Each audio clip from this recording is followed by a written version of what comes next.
Dito sa Papa Dudut Stories, ikaw ay hindi nag-iisa.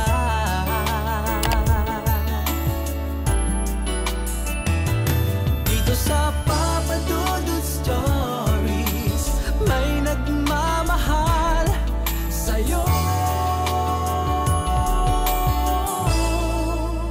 Papa Dudut Stories. Papa Dudut Stories. Sa lahat po ng mga nakatutok ngayon, huwag pong kalimutan mag-like, mag-share at mag-subscribe. Maraming salamat po sa inyong lahat.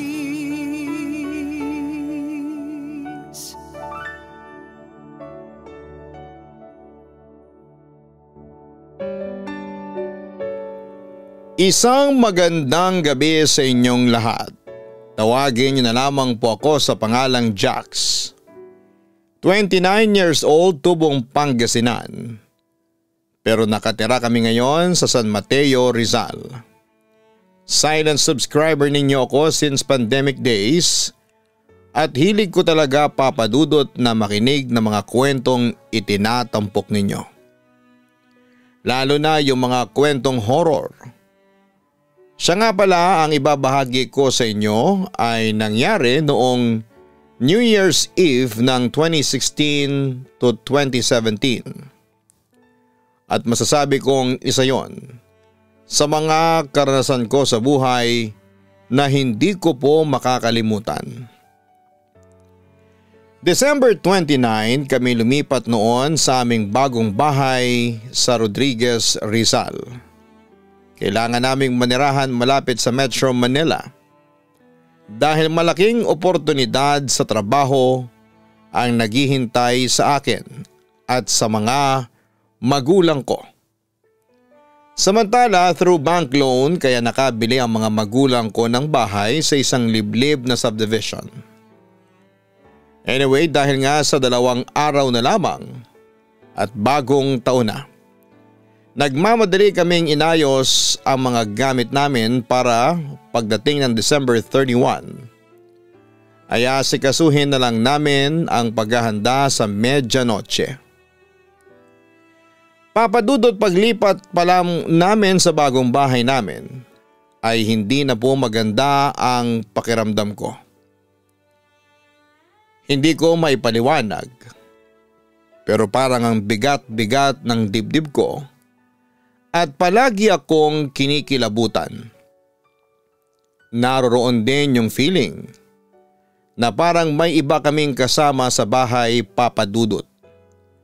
Pag gano'n ang pakiramdam ko. Alam kong may mali sa lugar kaya naging mapag-obserba ko. Dumating naman ang December 31, lahat ay busy. Nagsidatingan na rin ang mga kamag-anak namin na taga Pangasinan para doon mag-celebrate. Dahil 3 celebrations ang gagawin namin. New Year, house blessing at syempre birthday ko. Alas 8 pa lang ng umaga ay naghahanda na kami sa pagsalubong sa bagong taon.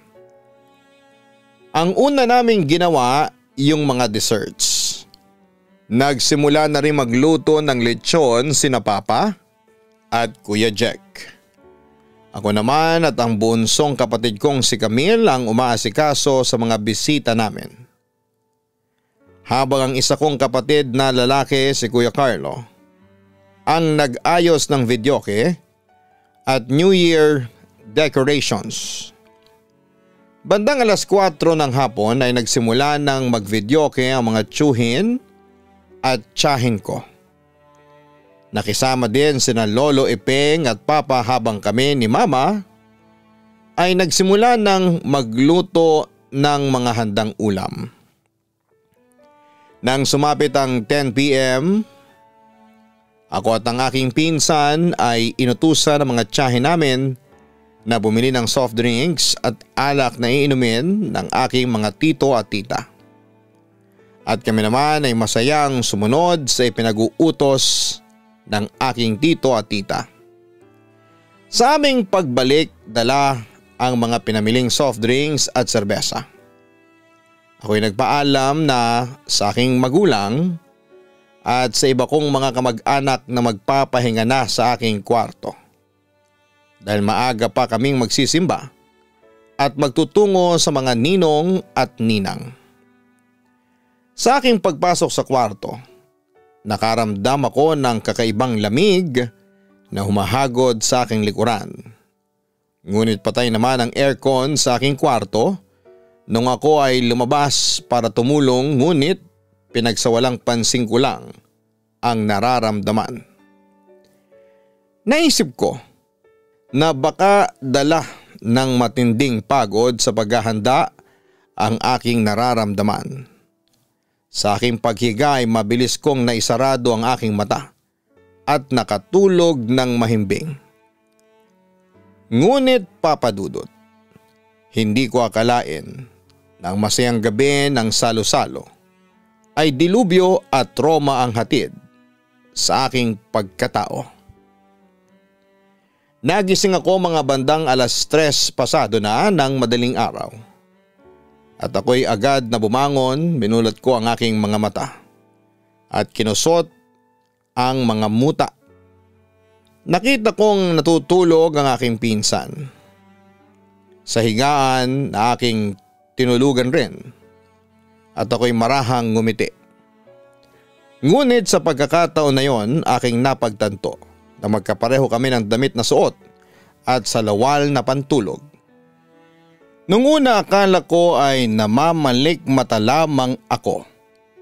Ngunit nang akma ko nang bubuksan ng ilaw sa kwarto, ay hindi ko magawa bagkos ay tumatagos ang aking kamay sa dingding. Pakiramdam ko'y nababaliw at natutuliro ako sa aking mga nasaksihan. Nagpanik ako at bumalik sa aking kama. Pero kinilabutan ako kasi nakita ko ang sarili kong nakahiga sa kama. Hindi gumagalaw, lalong hindi humihilik. Idinikit ko ang aking tenga sa dibdib pero wala akong marinig na pagtibok ng puso. Nanginig ako sa takot, Papa Dudut. Hindi kaya patay na ako, sabi ko noon sa aking sarili. Dahil sa pagkataranta, lumayo ako sa aking walang buhay na katawan hanggang sa lumabas ako sa pintuan ng kwarto at tumagos sa mga nakaharang. Nakita ko ang mga kamag-anak ko na natutulog sa inilatag nilang karton sa lapag. Lumapit ako sa hinihigaan ng aking mga magulang at pilit ko silang ginigising. Ngunit hindi nila ako naririnig sa sobrang inis ko'y sumisigaw na nga ako dahil hindi ako natutuwa. Kung nagbibingi-bingihan o ayaw lamang nila akong pansinin. Hanggang sa may narinig akong isang nakakatakot na boses sa aking likuran. Nakita ko ang isang itim na usok na palutang-lutang sa aming sala. Sinundan ko ito dala ng pagiging curious. At nang aking mahawakan ay hinigop ako ng itim na usok. Papasok sa isang portal na hindi ko alam kung saan. Dahan-dahan akong tumayo at ramdam ko ang sakit ng aking braso dala ng pagkakahulog. Nakita ko sa aking harapan ang tumpok-tumpok na ulo ng mga taong balot na balot at naliligo sa sariwang dugo. Ako'y napatakbo sa sobrang takot na pakiramdam. Pakiramdam ko nga'y maiihi ako sa sobrang kilabot hanggang sa nakita ko ang isang pulang liwanag na sumisilip sa isang butas ng kuweba na aking kinahulugan. Papa Dudut, dahan-dahan akong pumunta doon sa liwanag na tumatanglaw sa aking kinakatayuan. At narinig ko ang mga nakakabinging sigawan. At pagmamakaawa ng mga tao sa sobrang dami ng sigawan ay halos hindi ko na nga maintindihan ang kanilang mga salita o dialekto na binabanggit. Sumilip ako sa butas kung saan nanggagaling ang liwanag at nakita ko ang milyong-milyong mga tao maski bata o matanda na lalaki at babae ang may kadena sa paa at dahan-dahang pinalalakad patungo Sa bangin kung saan ay kababagsakan nila ay ang isang kumukulong apoy ng dagat. Nalalanghap ko ang matapang na amoy ng asupre sa lugar. Sa aking panunood ay hindi ko namamalayan na may isang figura ng nakakatakot na halimaw ang lumitaw sa aking likod. At ako'y sinakal ng pagkahigpit-higpit at hinila niya ako papalabas ng kuweba. Sa kanyang pagkaladkad sa aking katawan palabas sa kuweba, nakita ko ang pinakanakakatakot na lugar na hindi ko akalaing makikita ko. May mga taong hinuhulog sa dagat-dagatang apoy. May mga taong nakakadena ang paa at kinakaladkad ng mga itim na kabayo habang humahasa sa mainit at nakakapasong sahig ang mga balat. May mga tao na dinudukot ang dila at binubuhusan ng mainit na apoy na narinig ko ang palahaw ng mga at pagnanangis ng mga tao. Nagmamakaawa na tuluyan na silang patayin upang matapos na ang paghihirap. Hanggang sa may umakbay sa aking isang napakabahong nilalang at nagwika. Nakikita mo ba ang mga taong yan? Pinaparusahan sila sa kasalanan nila sa kapwa nila. At kung hindi mo alam, may iba't ibang uri ng parusa sa iba't ibang uri ng kasalanan. Aniya. At sa pagkakataon na yon ay umiyak na ako sa sobrang takot ng mapagtanto ko. Naku ba'y patay na? Kaya ako nakikita ang mga ganitong kaganapan. At humahalakhak ang nilalang. Hindi mo pa oras ngunit magkikita tayo dito sa araw na kunin ng hangal mong Panginoon ang buhay mo. Tandaan mo ito. Masama ang pumatay at masama ang pagsisinungaling.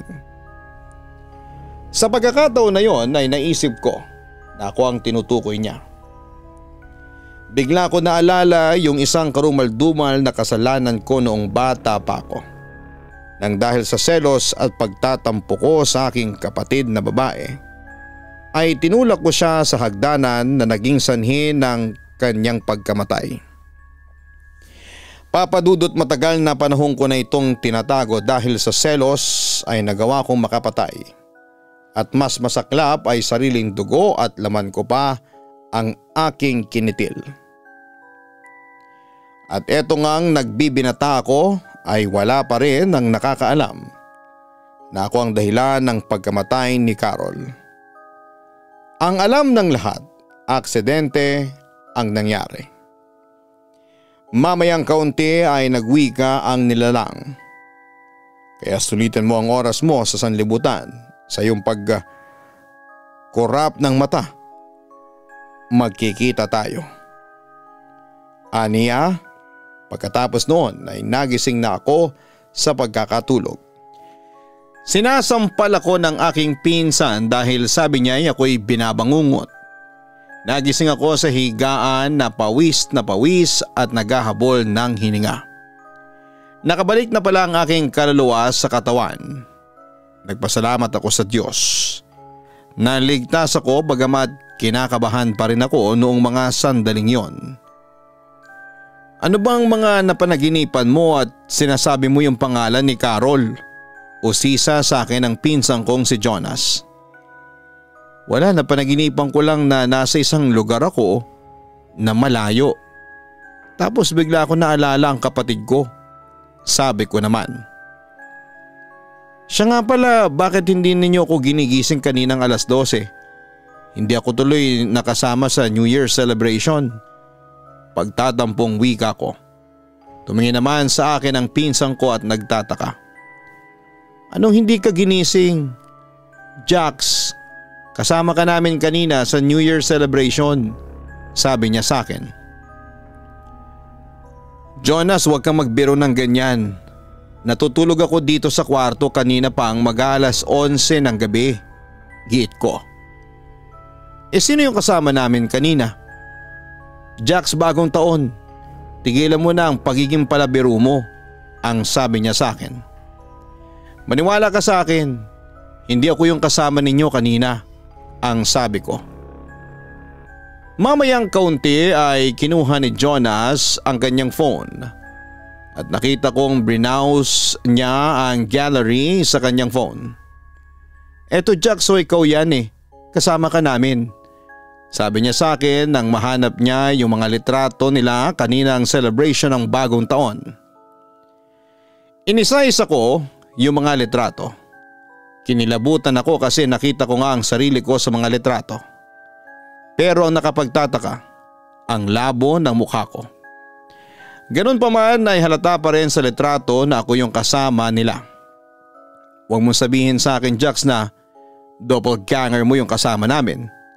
Ang sabi ni Jonas na naguguluhan na rin ng mga sandaling yon.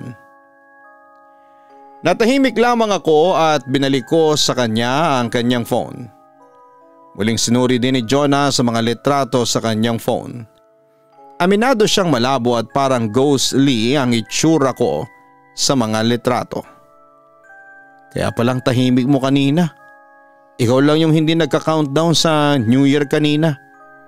Tapos kung makatitig ka sa amin kanina, grabe ang creepy. Hindi kita napansing kumurap, ang sabi ni Jonas habang inaalala niya ang nangyari noong New Year countdown ng angka namin.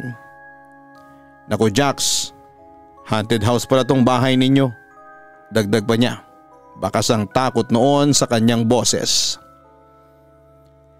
Samantala kinaumagahan Papa Dudut ay naging busy pa rin ang lahat dahil bukod sa house blessing ay celebration din ng aking birthday.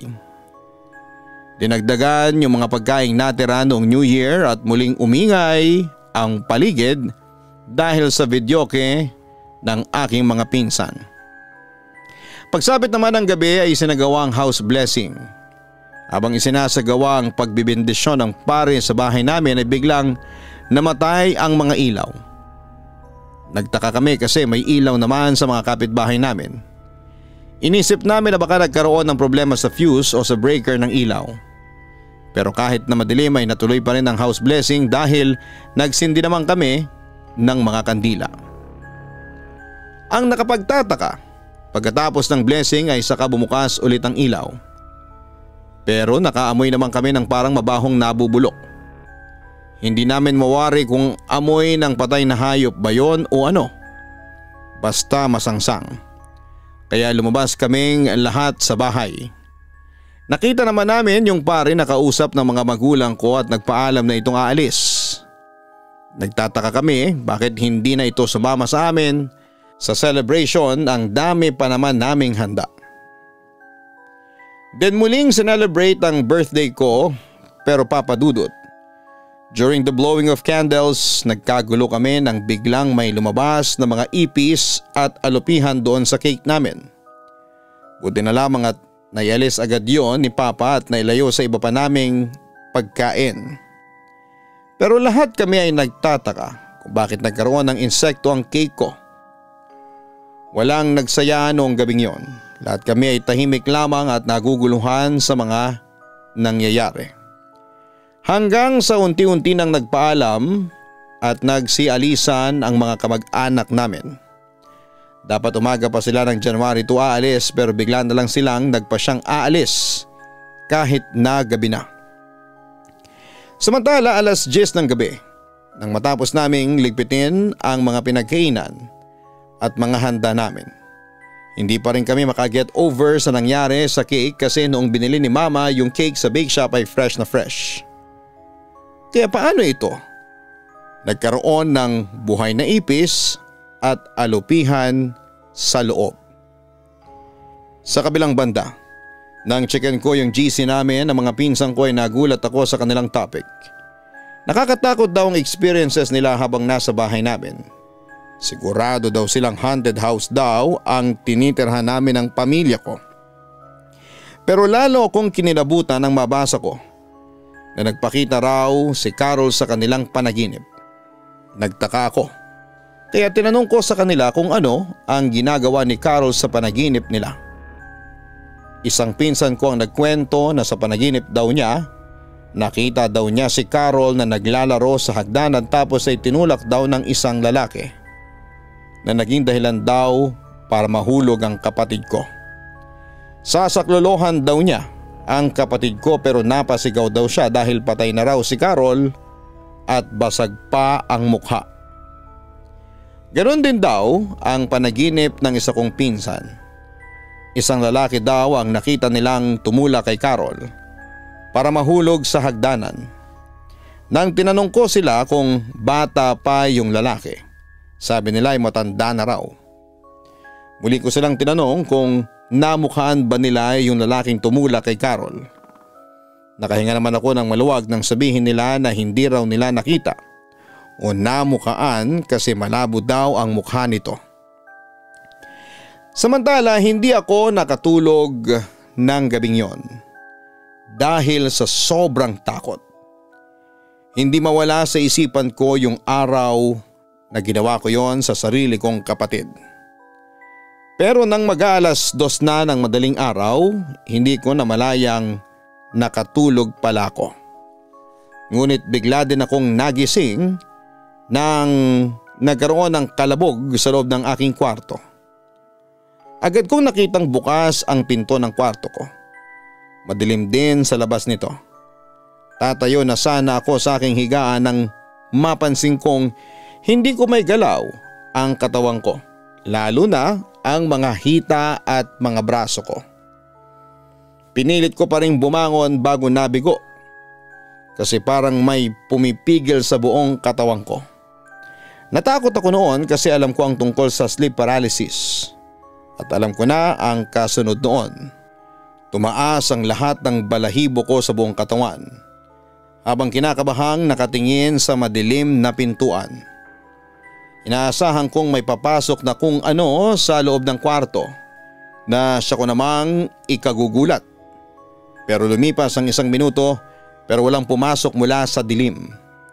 Ganon pa man ay sinikap ko pa rin igalaw ang buong katawan ko.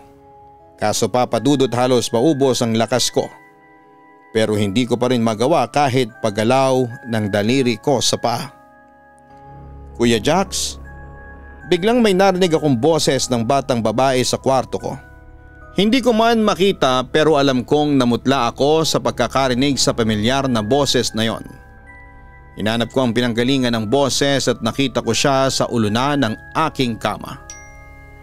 Para siyang gagamba na nakadikit ang mga kamay at paa sa pader at nakatingin siya sa akin na may nakakatakot na mga ngiti. Carol? Halos mautal ako sa pagkakasabi noon habang nakatingin sa kapatid kong palapit noon sa aking ulunan. Ang tagal mong nagtago, kuya. Panahon na para sabihin mo kina mama at papa ang totoo, wika niya sa akin. Mamayang kaunti nagbago ang anyo ng kanyang mukha. Naging duguan ito at lumalim ang kanyang mga mata. Napapikit ako noon sa takot habang nag face to face kami. Kuya Jax, sabihin mo na ang katotohanan. Sige ka, hindi ako matatahimik kapag patuloy ka sa pagtatago. Hindi kita iiwan. Palagi akong magpapakita sa iyo. Umiekong wika niya sa utak ko. Sige na, sige na. Sasabihin ko na kina mama at papa. Tigilan mo lang ako. Napapasigaw kong sabi. Hanggang sa bigla kong naigalaw ang buong katawan ko. Pagdilat ko ay wala na si Carol. Bukas na rin ang ilaw sa labas ng kwarto ko at pumasok doon sina mama at papa. Agad akong niyakap ni mama at nakita ko sa mukha ng aking ama ang labis na pag-aalala. Jax, ano bang mga napanaginipan mo? At sigaw ka ng sigaw. At tinatawag mo pa yung pangalan ni Carol, wika ni mama. Tumingin lamang ako sa kanila at nag-iiyak. Hindi ko sinagot ang tanong nila. Kasi hindi ako handa pang magsalita noong madaling araw na yon. Kung may problema ka sa college, sa love life, huwag kang mahihiyang sabihin sa amin. Handa ka naming tulungan. Dagdag pa ni Papa sa akin. Pero sa kabila noon ay nagpasya pa rin akong itikom ang aking bibig hanggang sa mag-umaga. Hindi ko namalayan na pagkatapos noon ay nakatulog ulit ako. Nagising na lamang ako bandang 9:00 ng umaga. May pasok na ako sa college pero nag-decide ako na huwag na lamang munang pumasok. Paglabas ko ng kwarto ay dumiretso agad ako sa kusina kung saan ay nakita ko sina mama at papa na nag-uusap. At kung tamang pagkakarinig ko, pinag-uusapan nila si Carol dahil noong gabing yon ay nagpakita rin pala ang kapatid ko sa kanila sa panaginip. "Jax, halika, maupo ka dito. Kakausapin ka namin ng mama mo," ang wika ni Papa sa akin. Sumunod naman ako at umupo at habang nakatingin ako sa kanila ay muling nagsalita si Papa. "Jax, nakita mo ba ang kapatid mo noong araw na nahulog siya sa hagdan at namatay?" Usisa niya sa akin. Kinabahan naman ako pagkarinig ko ng mga sinabi niyang yon. "Bakit niyo naman po na itatanong?" Huminga naman ng malalim si Papa at saka muli itong nagsalita. "Jax, nagpakita sa panaginip ko ang kapatid mo. Sinasabi niya sa akin na ikaw raw ang pumatay sa kanya." Nung sinabi ni Papa yon sa akin ay halata ko sa boses niya ang confusion at galit. Para bang gulong-gulo siya noon at gusto niyang malaman ang totoo mula sa akin. "Wala ka bang kinalaman sa pagkamatay ng kapatid mo, Jax?" Biglang sabi naman ni Mama sa akin. Dahil dito ay umiyak na ako at inamin ko sa kanila ang katotohanan. Na ako nga ang tumula kay Carol sa hagdanan noong bata pa lamang kami. At nagawa ko yon dahil sa inggit at galit. Ngunit natakot ako nang makita ko ang galit sa ekspresyon ni Papa. Pagkatapos ay tumayo ito at bigla akong sinuntok sa mukha ko. Tumalsik ako noon sa aking kinakaupuan. Napasigaw naman si Mama sa ginawa ng Papa ko at inawat niya ito. Pero hindi nagpatinag si Papa at kwinelyuhan pa niya ako. Pagkatapos ay inundayan ng suntok. "Pa, Ma, patawarin niyo ako. Hindi ko po sinasadyang patayin si Carol, patawad." Pagmamakawa ko sa aking ama. "Hindi kita mapapatawad. Pinatay mo ang kapatid mo. Mamamatay tao ka. Isa kang kriminal. Hindi ko palalampasin to, ipapakulong kita," aniya. Pero pumalag noon si Mama at nagmakaawa na huwag akong ipakulong dahil siguradong hindi ko masosurvive ang bilangguan kapag nakulong ako. Kaya sa huli nag-decide na lamang si Papa na palayasin ako. Itinakwil niya ako noon bilang anak. Papa Dudut, wala akong nagawa kundi ang sundin ang kagustuhan ng aking ama. Umalis ako sa bahay at hindi ko noon alam kung saan ako tutungo. Nagpalaboy-laboy ako at para makasurvive ako ay kumabit ako noon sa isang bakla at naging lover niya ako. Tumira kami sa San Mateo, Rizal at hindi nagtagal ay nagbenta na rin ako noon ng sarili kong laman. At nang mauso ang altar sa social media ay naging isa ako sa kilalang altar noon, kung saan ay nagbebenta ako ng sarili kong adult video. Minsan ay nakikipag-collab ako sa mga kilalang altar sa mga gay adult sites. Malaki ang kinita ko sa naging trabaho ko. Hindi man marangal pero nakasurvive ako sa bawat araw nang hindi umaasa sa iba. Papadudot sa ngayon ay patuloy pa rin ako sa pagiging altar. Hindi ko nasasabihin kung ano ang pangalan ko sa altar world. Pero sa mga katulad kong hayok sa laman, alam kong kilala niyo ako. Dahil ang madalas kong content ay tinatawag na milking videos. Anyway, hanggang ngayon ay wala pa rin akong lakas ng loob na makipag-communicate sa mga magulang at mga kapatid ko, pero minomonitor ko sila sa pamamagitan ng social media.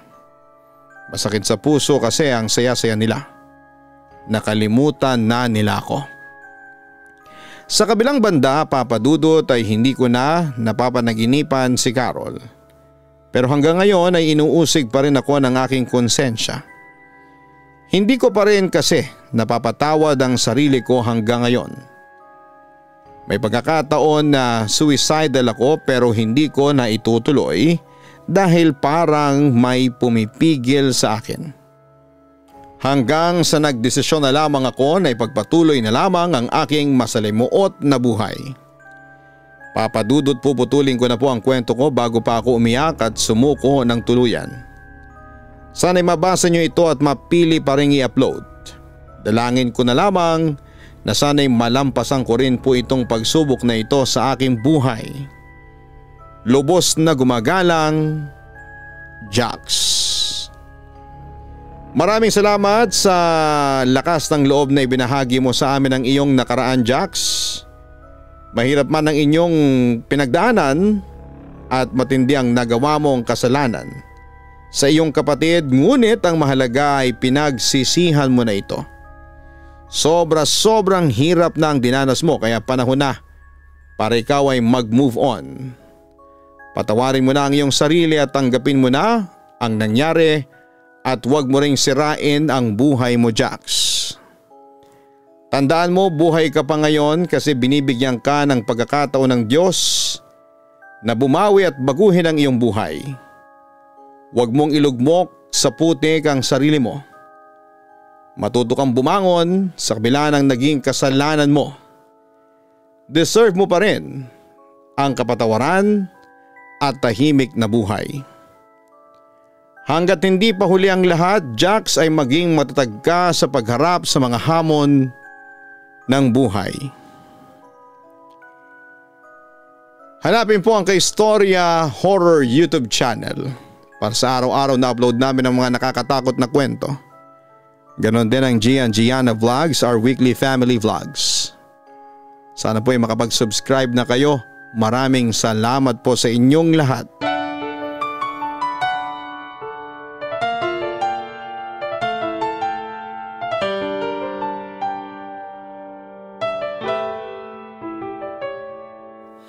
Ang buhay ay mahiwaga, laging may lungkot at saya. Sa Papa Dudut Stories, laging may karamay ka.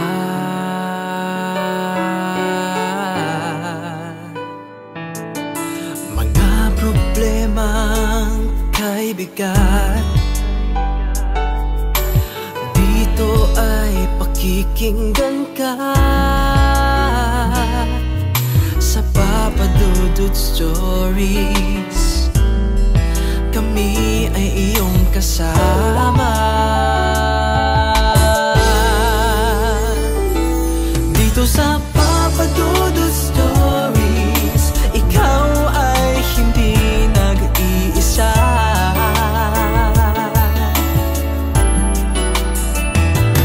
Dito sa Papa Dudut Stories, may nagmamahal sa'yo.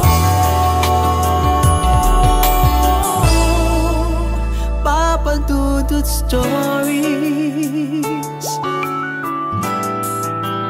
Papa Dudut Stories,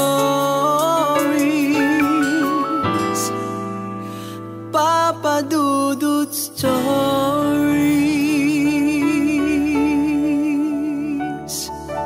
Hello mga ka-online, ako po ang inyong si Papa Dudut. Huwag kalimutan na mag-like, mag-share at mag-subscribe. Pindutin ang notification bell para mas maraming video ang mapanood ninyo. Maraming salamat po sa inyong walang sawang pagtitiwala.